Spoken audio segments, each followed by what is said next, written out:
Hallelujah, praise the lord. దేవునికి స్తోత్రం. బాగున్నారా? మరొకసారి దేవుడిచ్చిన అవకాశాన్ని బట్టి దేవునికి వందనాలు చెల్లిస్తున్నాం.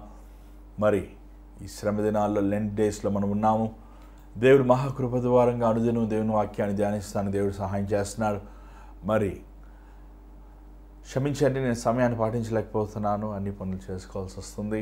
సో కరెక్ట్గా 7 గంటలకు ఇవ్వాలని ఎంత శాయశక్తిలో ప్రయత్నించినా మరి కుదురలేదు. దీని విషయం మీరు ప్రార్థన చేయండి. దేవుడి పరిచర్యలో నమ్మకస్తుల్ని ఇచ్చేలాగా, అంత మాత్రం కాదు, పరిచర్య విస్తరించేలాగా మీరు ప్రార్థన చేయండి.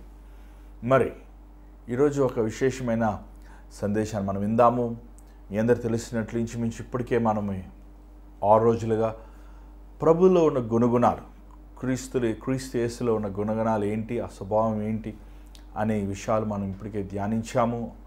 అనేక అధ్యాయములు, వచనములు మనం చూసాం.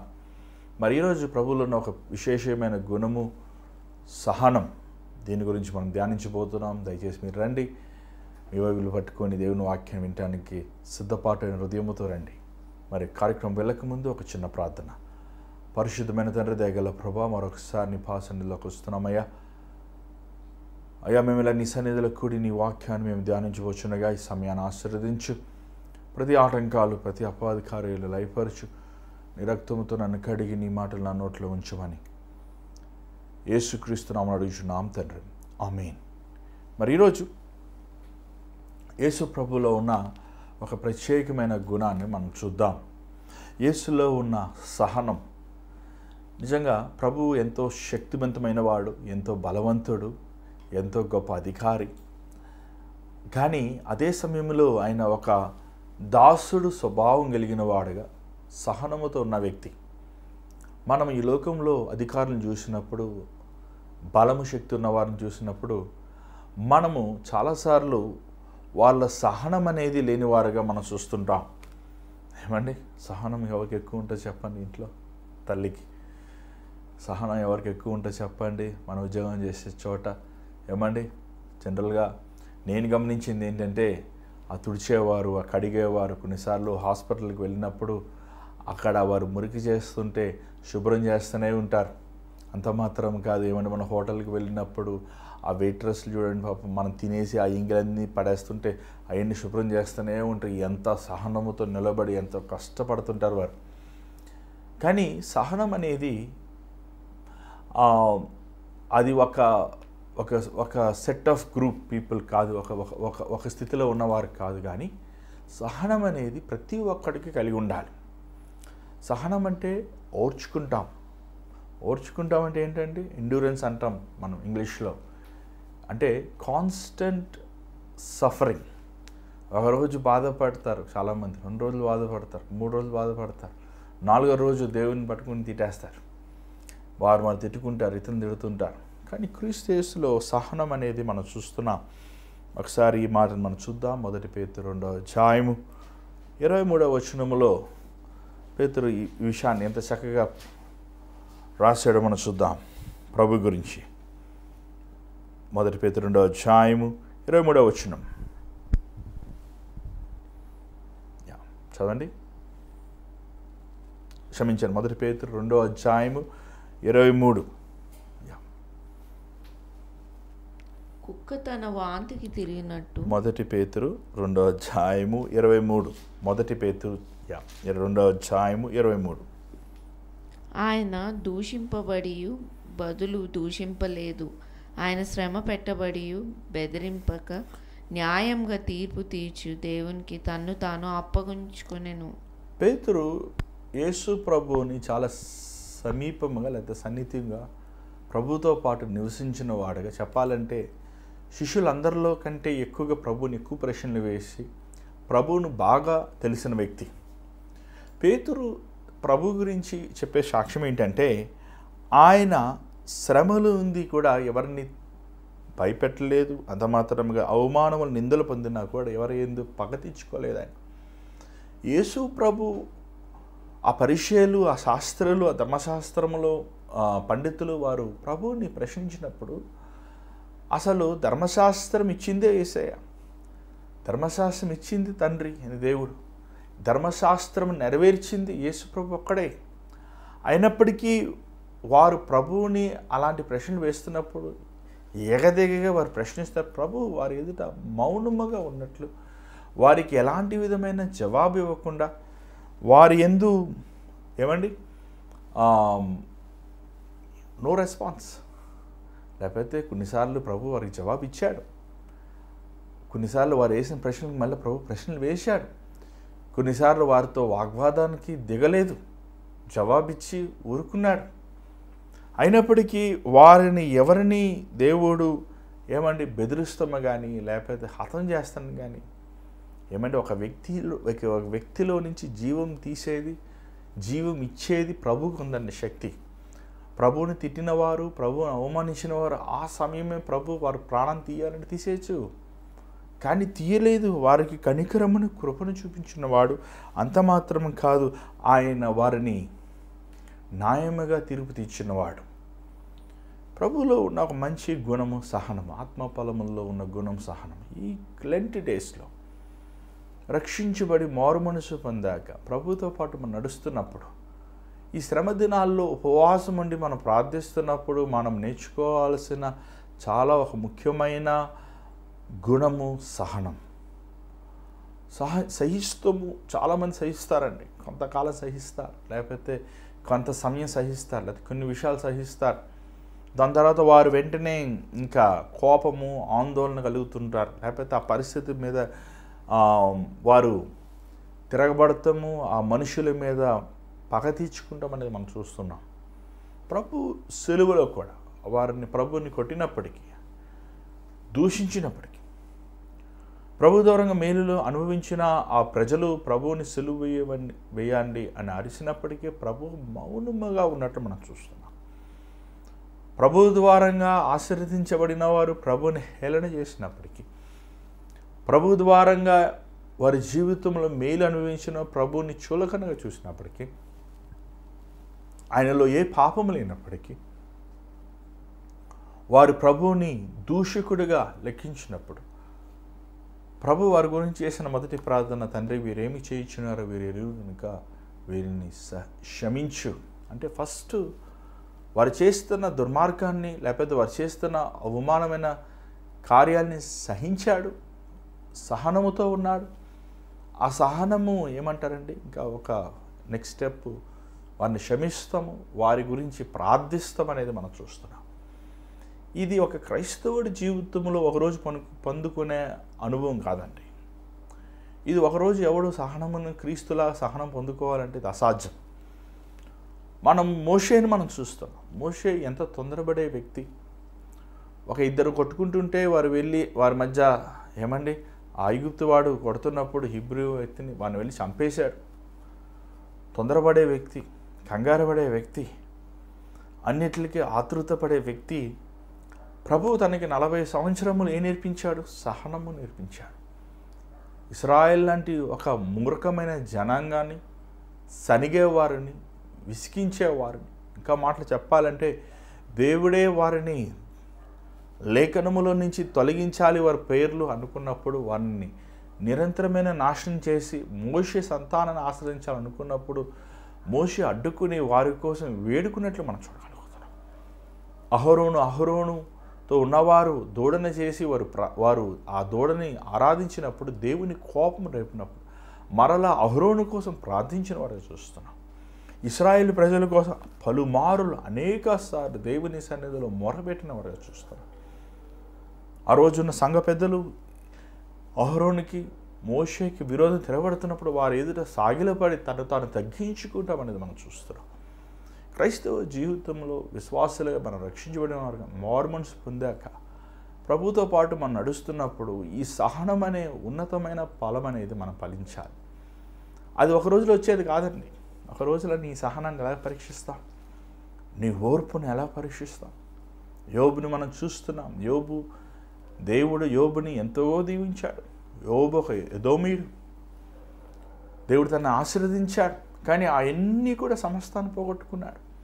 అయినప్పటికీ ప్రభు వాగ్దానాలు ఎందు సహనం అనేది తనలో మనం చూస్తున్నామండి. ఈరోజు విశ్వాసులం అయ్యాక రక్షించబడి మారు మనసు పొంది ప్రభువుతో పాటు నడవాలి అని తీర్మానించుకున్నాక చాలాసార్లు చాలామంది వారు కలిగిన ఆలోచన ఏంటంటే క్రైస్తవ జీవితము ఒక సులువైన జీవితం. క్రైస్తవ జీవితము అది చక్కగా మనల్ని సాఫీగా వెళ్ళిపోతుందని. కాదండి, క్రైస్తవ జీవితం సులువైనది కాదు కదా. క్రైస్తవ జీవితము సాఫీగా వెళ్ళేది కాదు కదా. యేసుప్రభు అన్నాడు ఇరుకైన మార్గము, పోరాటాలు ఉంటాయి, ఇక్కట్లు ఉంటాయి, ఇబ్బందులు ఉంటాయి, అవమానాలు ఉంటాయి, దూషణలు ఉంటాయి, నిందలు ఉంటాయి. ఒకవేళ అలా లేకపోతే నువ్వు లోకంతో రాజీవేయమన్నమాట. కానీ అంతము వరకు సహించువాడు రక్షించబడు. సహించువాడు అంతవరకు నమ్మకంగా ఉండేవాడు, అంతవరకు పాపము లోకం వైపు చూడకుండా తన రక్షణని జాగ్రత్తగా కాపాడుకుని దేవుని వాక్యమును ఎత్తుపట్టుకుని అంతవరకు నడిచేవాడు నమ్మకంగా ఉంటాడు. ఈరోజు ఎంతోమంది జీవితంలో సహనం అనే గుణము లేని వారుగా ఉంటున్నారు. సామెతలు 16వ అధ్యాయము 32వ వచనం చూద్దాం, ఒకసారి చదవండి. సామెతలు 16:32.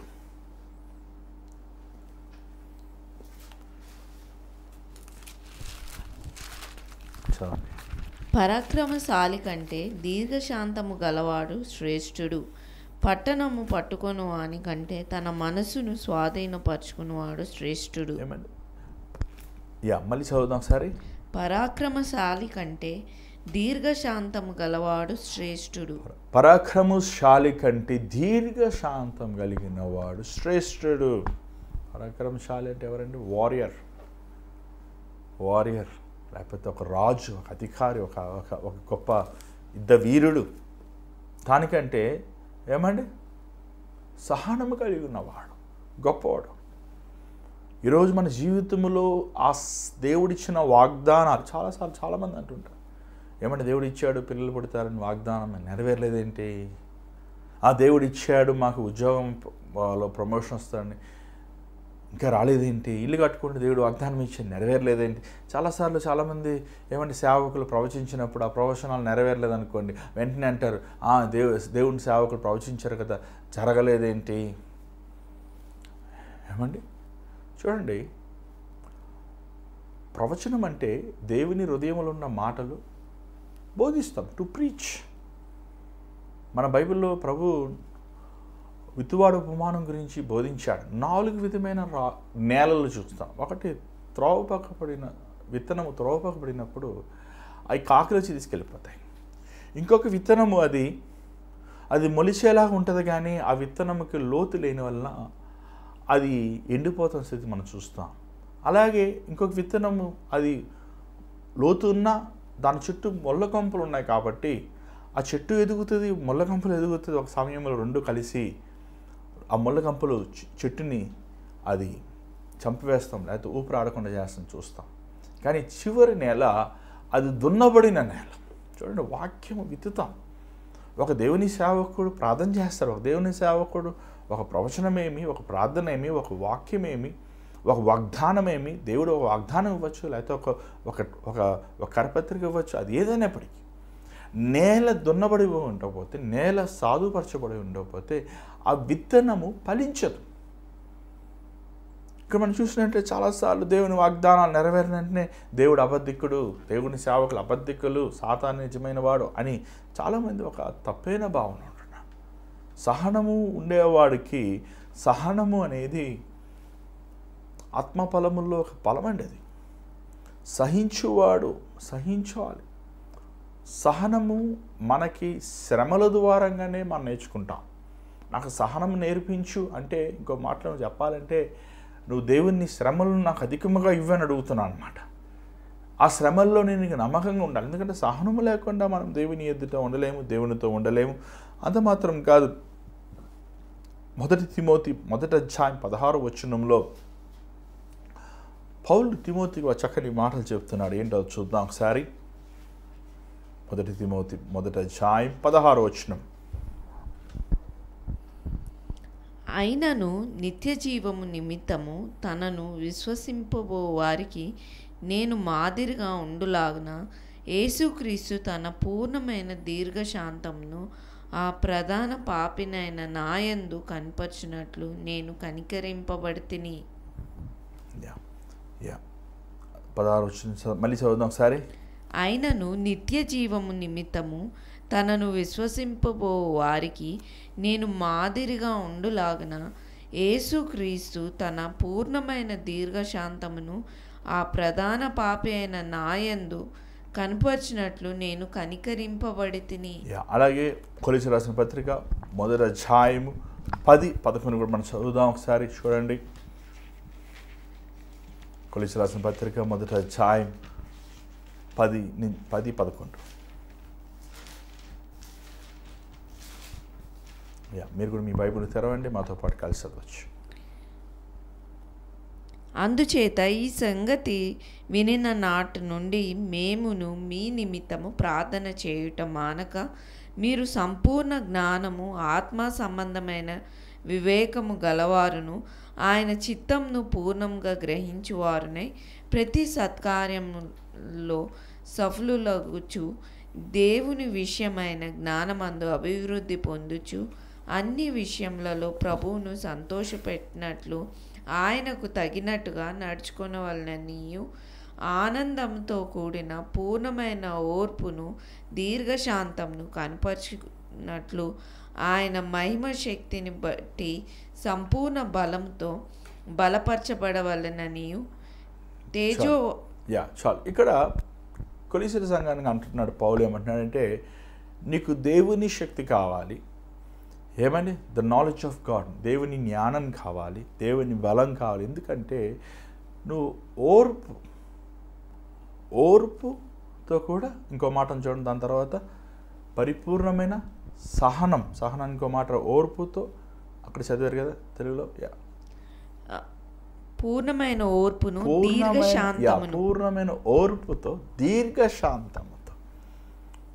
ఏమంటే సహనం ఎక్కువైనప్పుడు దీర్ఘశాంతం. దేవునికి ఉన్న ఒక గుణం అది, దీర్ఘశాంతం కలిగిన వాడు. మన పట్ల ఎంత దీర్ఘశాంతం కలిగి ఉన్నాడు.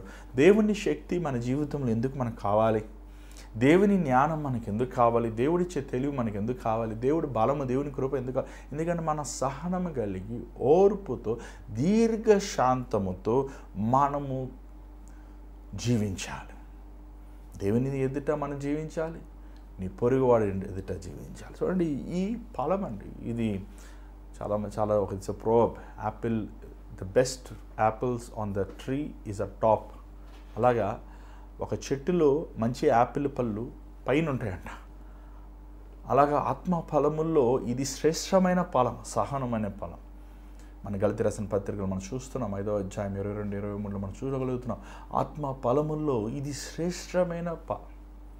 ఇది ఒకరోజు 2 రోజులు వచ్చేది కాదు. ఇది క్రైస్తవ జీవితంలో క్రీస్తుతో పాటు మనం నడుస్తున్నప్పుడు ఈ స్వభావం అనేది, ఇది నువ్వు కడగబడుతూ, పరిశుద్ధపరచబడుతూ, వెరగొట్టబడుతూ, నలగొట్టబడుతూ, నీలో ఉన్న గర్వము, స్వార్థము, అహము, డంబము ఇని వెరగొడుతూ నేను వృత్తునుగా చేసుకొని ఏమన్నా సహనం కలిగి ఉన్నాడు మిక్కిలి జ్ఞాని అండి. మిక్కిలి జ్ఞాని. చాలాసార్లు మనం చాలామంది కేకలు వేస్తాం, అరుస్తాం, మనం చూస్తుంటాం. వాళ్ళు మన సహనం అనుకుంటుంటాం, కానీ లేదండి. అన్ని కేకలు, అన్ని అరుపులు కూడా వింటూ మౌనంగా ఉంటారు చూసారు చాలామంది తెలివిగా. వాళ్ళే నిజంగా సహనముతో కూడా జ్ఞానం కలిగిన వారు. చాలాసార్లు చాలామంది అధికారులు మనం చూస్తున్నాం, వారికి ఉన్న జ్ఞానం అనుకుంటూ వారు ఎక్కువ డంబమగా మాట్లాడుతుంటారు. ఏదైనా చిన్న తప్పు జరిగితే వారి కింద ఉన్న వారిని పట్టుకొని వాయించి పడేస్తుంటారు.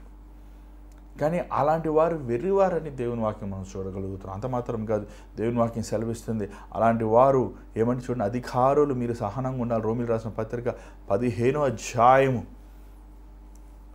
1వ వచనం దయచేసి మీరు చూడండి. రోమిలకు రాసిన పత్రిక 15వ అధ్యాయం 1వ వచనం. కాగా బలవంతులమైన మనము మనలను మనమే సంతోషపరచుకొనక బలహీనుల దౌర్బల్యములను భరించుటకు బద్దులమై ఉన్నాము. ఏమైనా శక్తిమంతుగా ఉన్నవాడు సహనంతో కలిగి ఉండాలి, సహనం ఉండాలి.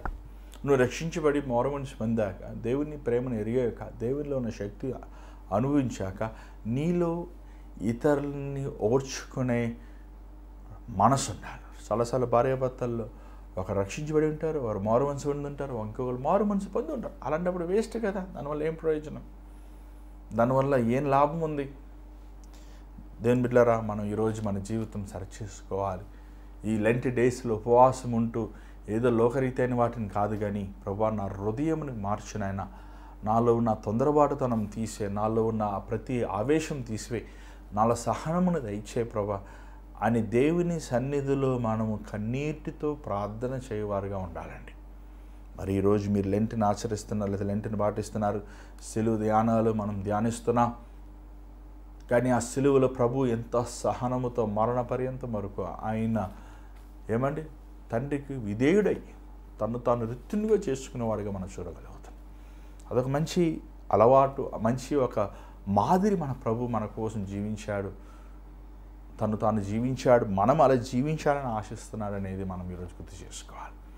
సో మొదటి రోజు మీరు గుర్తుంటే అవర్ ఆఫ్ ప్రేయర్లో మనం ఓర్పు గురించి, విధేయత గురించి చూసాం, తగ్గింపు గురించి చూసాం, దాని తర్వాత ప్రేమ గురించి చూసాం, దాని తర్వాత సంతోషం గురించి చూసాం, సమాధానం గురించి చూసాం. 7వదిగా సహనం గురించి మనం ధ్యానించున్నాం. ఈరోజు నువ్వు ఇతరులతో సహనంగా ఉంటున్నావా? దేవుని ఎదుట దేవుడిచ్చిన వాగ్దానములు విశ్వాసంతో ఎత్తుపట్టుకుని ఆయన ఎదుట సహనముతో నువ్వు కనిపెడుతున్నావా? మనం పరీక్షించుకుందాం. దయచేసి స్థాయిలో ఉంచండి, ప్రార్థన చేద్దాం. పరిశుద్ధమైన తండ్రి, దయగల ప్రభువా, ఈ కార్యక్రమం వీక్షిస్తున్న నీ బిడ్డల్ని చూడాయా, మాలో సహనం అనే గుణమును మాకు దయచేయి. అనేక సార్లు తొందరపడి కంగారు పడుతున్నాం, ఆవేశపడుతున్నాం, ఆందోళన పడుతున్నాం. అనేక సార్లు మా హృదయంలో ఉన్న కపటమైన చేదైన మాటలతో ఇతరులను బాధ పెడుతున్నాం. అనేక సార్లు ప్రభు మా ఆలోచనలు నాయన ప్రకారం మేము వింటూ నీకు విరోధముగా సనుగుతున్నామయ్యా. దేవా, మాలో సహనం అనే ఆత్మ ఫలం మేము ఫలించేవారుగా సాయించి ఈ శ్రమ దినాల్లో నేను ముఖ్యంగా మేము ఉపవాసం ఉంటూ ప్రార్థిస్తున్నప్పుడు తండ్రి, దేవా, మాలో ఉన్న గుణగుణాలు మారాలి, స్వభావం మారాలి. నీలో ఉన్న సహనం అనే గుణము మాలో అనుగ్రహించమని వేడుకుంటున్నాం ప్రభు. ఈ కార్యక్రమం చూస్తున్న బిడ్డలతో నువ్వు మాట్లాడు ప్రభు. వారి భర్తతో, వారి భార్యతో, వారి బిడ్డలతో, వారి కుటుంబస్తులతో, రక్త సంబంధులతో, స్నేహితులతో, బంధుమిత్రులతో నాయన సహనముతో వారు ఓడ్చుకుంటూ నీ ఎందు వైపు చేతులు చేస్తాను సహాయం చేయమని, నిశ్చితమైతే నేను మరలా మేము కలుసుకునే అవకాశాలు పుట్టించమని యేసుక్రీస్తు నామమున అడుగుచున్నాం తండ్రి, ఆమేన్. మరి ఈరోజు దేవుడు మీతో మాట్లాడుతుంటే మాకు తెలియపరచండి. మీ ప్రార్థన అవసరాలు దయచేసి గమనించండి.